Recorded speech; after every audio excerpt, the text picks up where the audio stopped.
The Mayo Experience. Mayo Experience. Mayo Experience. Mayo Experience. Experience. Welcome to the Pat Mayo Experience presented by Underdog. This is the Worldwide Technologies Championship. Bets, course preview, and some quick plays and some research to go along with it. For the final three events of the PGA swing season, I'm going to be doing these short shows. You can always check them out on the podcast feed or up on Mayo Media Network. Subscribe, smash a like, do all that fun stuff. My walkthrough is powered by Fantasy National, as always. FantasyNational.com/Mayo. Get you 20% off. The big thing this year, I have not talked about it on a golf show as of yet, but I'm excited for it. I know you're going to be excited for it. The race for the Mayo Cup at FantasyGolfChampionships.com is now live. And here's the kicker. I've wanted this for so long, and we finally got it. There is $1 million guaranteed in the prize pool this year. There's $100,000 for first prize in the season-long one and done. It's pretty amazing. It's $250 to play this year. 5 max entry as always, 4,500 people, and it's already 6% full. The way that I've been going about this, I've got my entry in it, and I bought an entry for my dad as his Christmas present. It is an awesome Christmas present. If you want, it doesn't need to be your dad. It could be your brother. It could be your mother, your sister, anyone that you think might want to enjoy making a pick about golf. And here's the big part of it is it gives me a reason to talk to my dad every single week. Like, we don't always have the most to talk about, and buying him this entry the past 2 years, we talk for like 30 minutes a week now about the golf tournament coming up and who he wants to pick, who I want to pick. It's gotten him into my show. It's gotten him into watching more golf. It is awesome. And $250 isn't cheap by any means, although you can win $100,000 off of your entry. You just got to think about it. It's like, 38 tournaments from January through August. This does start at the Sony Open this year. Once again, it runs through the BMW. It's like $6 per week to play in this tournament, and it doesn't take up an awful lot of your time. So go to Fantasy Golf Championships right now, reserve your spot. Most people are going to do this over the holiday season and into the new year. Hell, even after the Tournament of Champions starts at Kapalua, but as people have known over the past, we've been running this, I think, 5 years now with the Fantasy Golf Championships, that it dries up really quickly by the time golf actually starts. So you might as well get your spot right now. Turn on your text notification. They'll text you or email you when you need to make your pick so you don't forget. Just ensure that you do it now before you miss out on a spot, because I wouldn't want someone to miss out on having a good year and not winning $100,000. That would be crazy. Well, let's talk about this tournament. There's 3 left. There's this, there's Bermuda, and then there's the RSM as the final 3 tournaments of the PGA season. The big tournament this week is actually overseas with the DP World Tour World Championship. Sky and Tom broke that down extensively. That's up on Mayo Media Network right now. And Kenny and Byron with the Fantasy Golf Degenerates have the DraftKings preview for this tournament in Mexico this week. But first things first, let's get to the bets. I got 5 of them from the short end to the high end, and we'll start with Lucas Glover at 32-1. Found this number at CoolBet. So if you're in Canada, not in Ontario, you can use CoolBet right now. Code DoggerPass will get you a deposit bonus over there as well. But I have him at 32-1. No player comes in hotter in the approach department than Lucas Glover. He's been, frankly, quite amazing on the approach play, and we've seen this time to time with Lucas Glover. He has consecutive top 3 finishes, but the question's always the same with Lucas Glover. Can he make enough putts to win a birdie fest -30 type of challenge? And frankly, we've seen 2 of the past 3 tournaments. He's actually been able to do that. Yes, he gained 13.6 strokes on approach in Utah. Wouldn't anticipate that exactly happening again. That's way too much. But you can see on Fantasy National right now, like, the heater continues with the iron play. And the off the tee is a bit tough, because I think there's many ways that you can navigate this course. When we take a look at the course and look at some of the stats a little bit later on, we'll see that these are gigantic fairways. They're 60 yards in width. Like, you're not going to miss a ton. So driving distance theoretically would be the key factor here. But I think approach play is going to be the move. But he's gained 3.6 strokes putting at least in 2 of his past 3 starts, and he comes in with back-to-back top 3 finishes. And even when we go down a little bit and try to take a look at the last time that he won, obviously he had the FedEx St. Jude, had won the Wyndham the week before that, and you can see, like, he just started to heat up at the right time, had those spike putting weeks coming into it. So that's kind of what you're seeing on the scorecard stats-wise from him now. Again, I do worry that he might drive himself out of this tournament, but it's so hard to miss here. that if he can roll the hot putter, keep, again, not 13.6 strokes on approach, but if he can get back to the 6.2 to like 8.5 range and pile that with a 3.6 strokes gained on the green, then he should be very firmly in the mix in what is a pretty weak tournament. So he's bet number one at 32 to 1. I also went with Harris English at 32 to 1 for kind of completely different reasons. His iron game is absolutely god awful, despite his back-to-back top 10s in the two tournaments previous. In Utah, then in Vegas, a T6, then a T9. He's basically Denny McCarthying his way to the top of leaderboards. I mean, between chipping and putting in Vegas, he ended up gaining over 11 strokes. But it's not like he can't heat up with his irons. He has good success in Mexico as well. He won at Mayo, obviously a completely different course from where this tournament used to be held. And he also has 2 top 5 finishes there as well. But you can see that even at certain points throughout the course of the last year, he has spiked a little bit with his irons. You know, at Southwind, the Players' Championship. In Scotland, he was able to do it. The PGA Championship. So it's still in there. But just look at the heater. These spike putting weeks, if he can just match them up with his iron play, he's going to be near the top of this leaderboard. And even to take a look at some of the priors that he has. I talked about the Mexico type of correlation where he's played well on these, putted well on these surfaces before, played well in weak fields. But even at Kapalua, he's won at Kapalua. And I don't think that there's probably 2 courses that you could point to that share similar types of dimensions in terms of fairways. It's Kapalua and it's in Utah at the Black Desert a few weeks back. And he's won at Kapalua in the past. That's coastal adjacent. You'll deal with some winds there from time to time. It is a longer course, so his lack of distance never really hurt him before at that. So I'm kind of in on Harris English here. Obviously, if I bet him at 32 to 1, I'm going to be in on what he's up to this week. But I just thought where there's so many guys near the top of this leaderboard in terms of the odds. We got Gracerman as the favorite. Then Cam Young's actually playing in this tournament. He played in this event last year as well, but he hasn't played since the middle of August in the competitive round on any tour in the world. It just strikes me as difficult that he's probably the most talented guy in this field from an upside perspective. But I do think that we probably want Cam Young if he's ever going to win at a more difficult course rather than a super easy one. And then the rust that you need to knock off. You're going to have to string together 4 very good, 3 probably very good rounds, and then 1 really awesome round to get to the top of this leaderboard. And where he just hasn't played competitively for 3 months, it's going to be hard to do that when you need to probably get to minus 25, minus 30 maybe in order to win this tournament. So it's going to be tough for him in order to overcome that, where the skill sets are mitigated a little bit because this is a super easy course. If you go putt the lights out and hit your wedges super close, you're going to score a ton. And Cam Young's skill set it can be that. We've seen him have, he's not normally a good putter, but he can have spike putting weeks. He can have great approach weeks. He can have great driving weeks. Those work better on more difficult courses, even if the field strength is a little bit better versus a course that kind of mitigates the upside skill set where you can just run the hot putter and get really hot.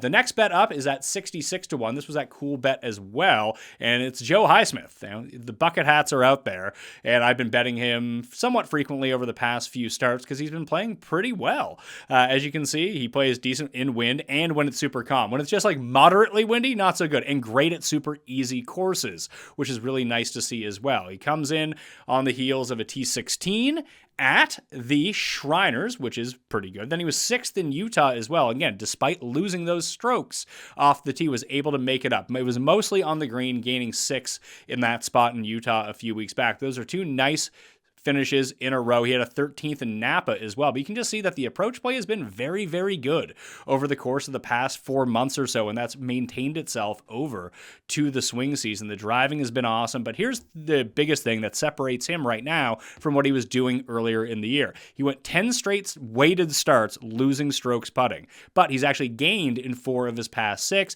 gained over 2.4 strokes on the green with a spike of 6 in Utah in 3 of his past 5 starts as well. And when you take a look back, his best finish on tour is that T6 in Puerto Rico, which share slow paspalum greens like they're going to see this week. There's not a whole lot of value down the board because they've sandwiched everyone at the top in terms of betting odds. But Joe Highsmith at 66 looks pretty good. Nick Hardy is right around the same price. I've been riding Nick Hardy. There's a few guys actually. I've been riding Nick Hardy, JJ Spawn, and Rico Hui. Most definitely over the course, and Tom Hoagie, frankly. That 4-pack. One of those 4 guys is probably going to win because I am not betting any of those 4 guys this week. I just don't like the odds on any of them. I just can't get there with Hardy. Watch him spike the good putting week this time around and end up being his day. But Highsmith is where I'm going when I go a little bit more down the board to that mid-range. And then I have the 2 long shots to look at this week. And one of the big ones when we kind of scope out how this course ends up playing will make a little bit more sense. It's Lanto Griffin at 100 to 1. I also bet him with the top 10 as well. And you can just see the ball striking has been really good off the tee and on approach. And even the putter has come to life a little bit. So he gained 4.9 in Kentucky a little bit earlier this year in a T10. And in Vegas 2 weeks ago, he gained 6, or 3 weeks ago now, he gained 6 strokes putting. But you can see he's actively chipping himself out of tournaments. Like the fact that he went through this is a hot stretch for him right here. He lost 0.1 of a stroke, lost 0.2 of a stroke, and then gained 0.3. Based on his -3, -2, -3, -3, -4, -3.5. That part was a hot stretch of his season. But here's the key thing. At this course, 80% of players or more, I think it's 82%, actually hit the fairway or hit the green in regulation. They're gigantic greens, they're gigantic fairways. There's just not a lot of chipping to go around. Now, you need him to hit all those greens in regulation to take the wedge out of his hand trying to, I don't know what the hell he's doing around the greens. Nothing good, put it that way. But if he's going to win, he's going to have to hit probably 90+% of greens in regulation. And we've seen from his iron play that he can do that. If he starts rolling it a little bit better on the greens, or even, as well as he did the last time that we saw him, matched up with a spike approach week where he doesn't chip himself out of it, the top 10 is most definitely in play. And at 100 to 1, that's another route that you can go down this list. Finally, 175 to 1, Norman Xiong, the Panda, maybe it's time. Gains a ton on pass palom greens, 0.4 of a stroke on average. Not very good in super windy conditions, but it's a very small sample with him. And we've seen the past 2 starts that he's had during the swing season in Utah and in Vegas, the irons have actually showed up. And the putter hasn't been a problem at all. Plus 3.4, plus 3.3, plus 5.1, plus 5.2. Those are the sorts of putting numbers that you need to win an event like this. And those are the approach numbers that you need to win in an event like this. So as long as he can kind of match them up the same way, and don't forget, he did pick up a win on the Korn Ferry Tour 2 years ago in 2023, played his way onto tour last year, picking up his card. He came 9th in Puerto Rico. Again, another course that looks a lot like this, at least when you get greenside, that at 175 to 1, he does have the talent to win. Is he going to get there? Probably not. I did bet him with the top 20 as well. That was 4 to 1. And that's obviously the preferred bet between the two, but we're shooting for some upside here when it comes to Norman Xiong at 175 to 1. But there's very few guys that you see from the very bottom of the odds boards this week that have a potential chance of winning. And I think that the Big Panda is one of those guys, especially with his underrated recent form coming in. If you see yourself in a lot of the guests on the Pat Mayo Experience, it probably means you're not getting enough nutrients in your diet. There's a solution to this problem, and that solution is AG1. I hammer down a bottle of AG1 every morning when I wake up, and I do not lack energy. You can hear that in my voice. I'm always having energy. So if you need to get some in your life, or there's someone in your life that you need to get some for, right now, AG1 is running a special Black Friday offer for all of November. AG1 is a daily health drink packed with nutrients to help you alleviate bloating, support sustained energy, and the whole body health. Here's the key to AG1, because some people don't necessarily love the taste of ground up greens. The move is to cut it with orange juice. That's what I do. There's many different ways that you can make your own special recipe for it. You can put it in a smoothie. You can make it with cold water. But I just put a little bit of orange juice, then put in water for the other half. Boom, I put in my scoop of AG1, shake it up, energy all day long. And you can have that too with AG1. So this holiday season, try AG1 for yourself, or even gift it to someone special. It's the perfect time to focus on supporting your body with an easy and surprisingly delicious daily health drink. And that's why I'm so excited to be partnering with them. Every week of November, AG1 will be running a special Black Friday offer for a free gift with your subscription, in addition to a welcome kit with vitamin D3 and K2. So make sure to check out drinkag1.com/mayo to see what gift you can get this week.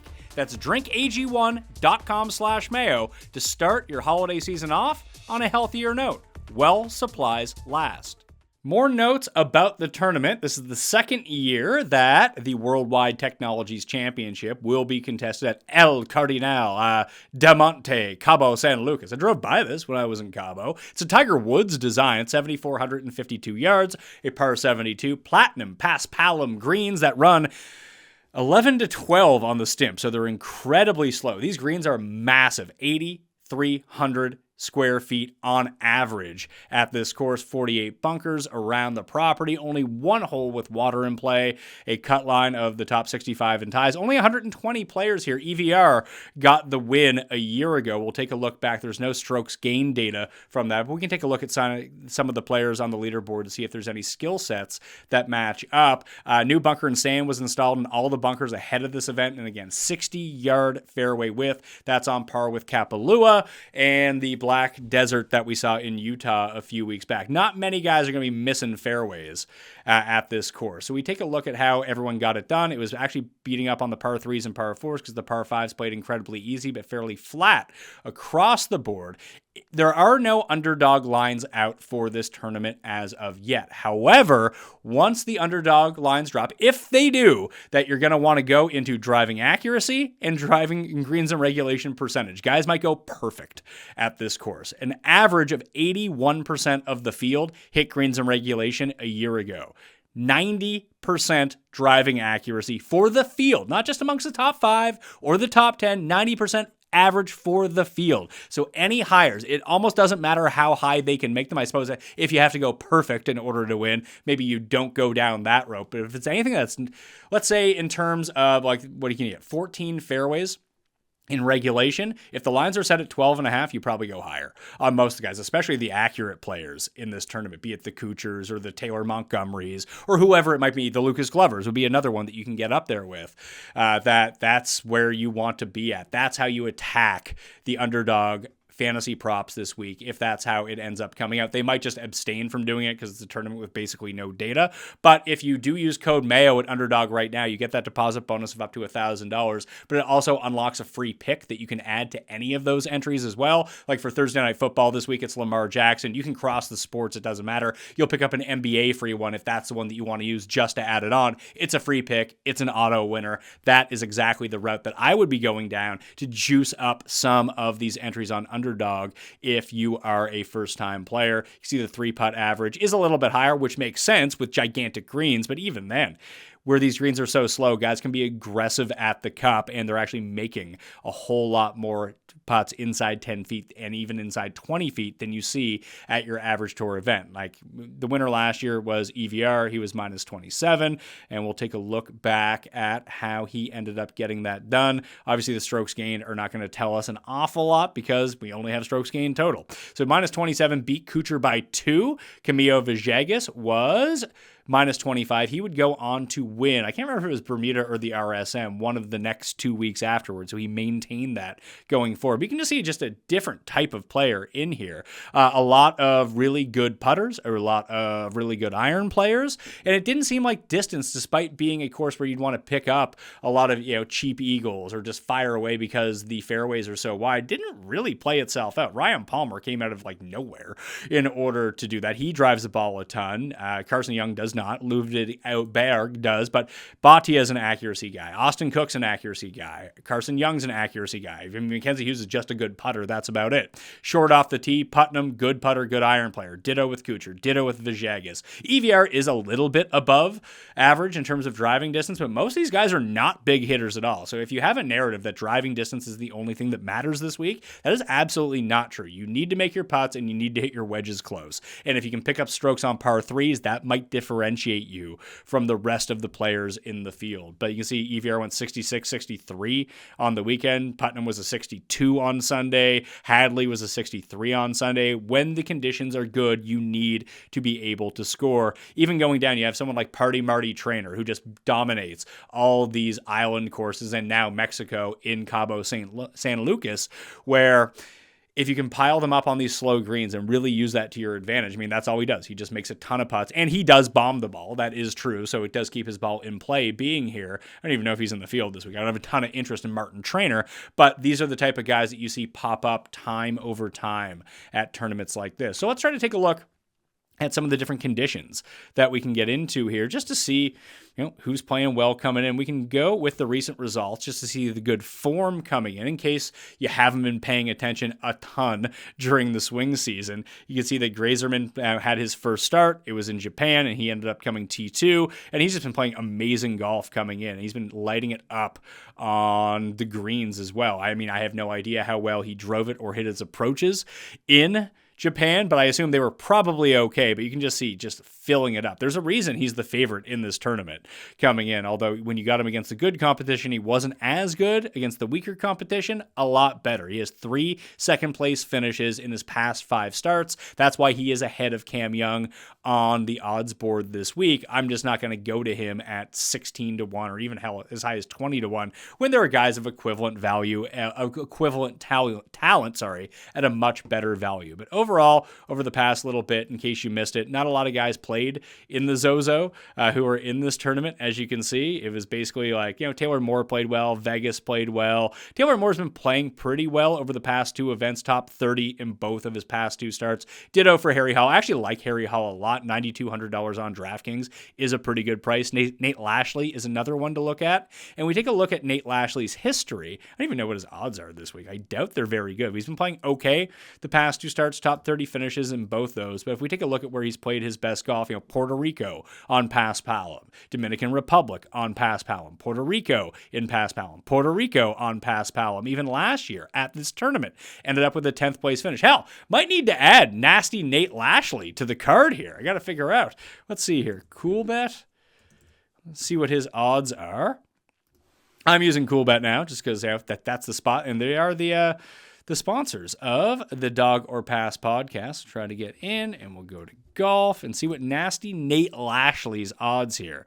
Oh, the TGL. More coming up on that sometime soon. But we'll go to golf, go to Mayakoba, go to Worldwide, and let's see Lashley. Where are we at here, Nate Lashley?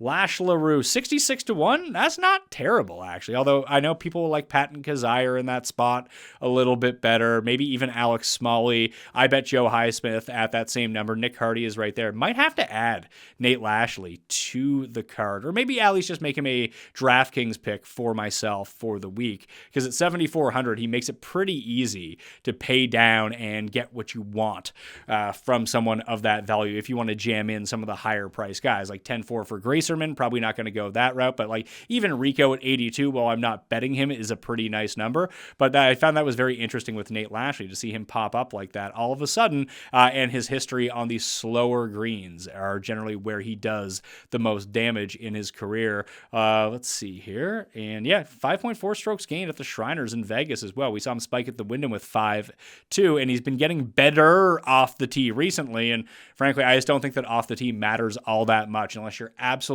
lapping the field with accuracy and distance. And even then, you'll still have to hit your wedges well in order to do anything. Just thought that was interesting coming in. Luke List is another one. He was T16 at the Zozo, T41. After a little bit of time off, did not play well at all. Actually, his iron play has gone in the absolute tank. So let's stay away from Luke List.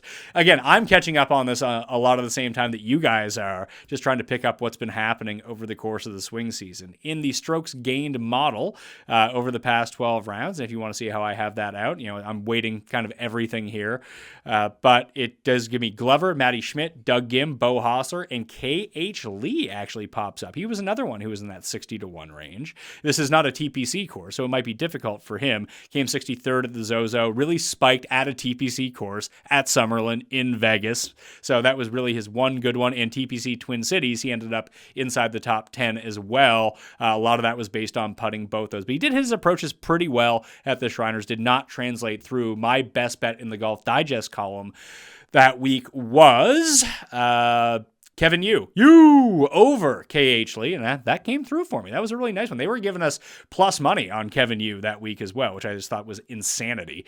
So the top 10 in terms of the short-term modeling and just overall strokes gained: Glover, Matty Schmidt, Gim, Hossler, KH Lee, Daniel Berger, JJ Spawn, Harry Hall, Joe Highsmith, Lipsky, the Smother Man, Scott Piercy, who was first-round leader here in the inaugural event a year ago at this course, Kazire, Rico Hui, Wes Bryant, Michael Kim, Bridgman, Svensson, and Neil Shipley. Sam Stevens comes in number 20 in these rankings as well. I have no real idea how he's playing, but he always played really well on courses that were longer than 7,400 yards. Let's see. The approach play has been too crappy for me to go to. He's been surviving on driving and putting, which is a path, I suppose, just not the path that I want to go down this week. Let's take a look at some other things. Let's go easy courses. This is something you can always build this out in the mixed condition model. I'm not going to go too in-depth because I don't want to make this the world's longest golf show during the swing season. But on easy courses, strokes gained total: Harry Hall, Lucas Glover, JJ Spawn, Doug Gim, McNeely, Gracerman, Matty Schmidt. I think Vincenzi is on Matty Schmidt. I had bet him earlier on in the swing season. I know that Matt's been betting him overall. Shout out to Matt for his gig at si.com now if you want to go check out his picks. He's been playing awesome.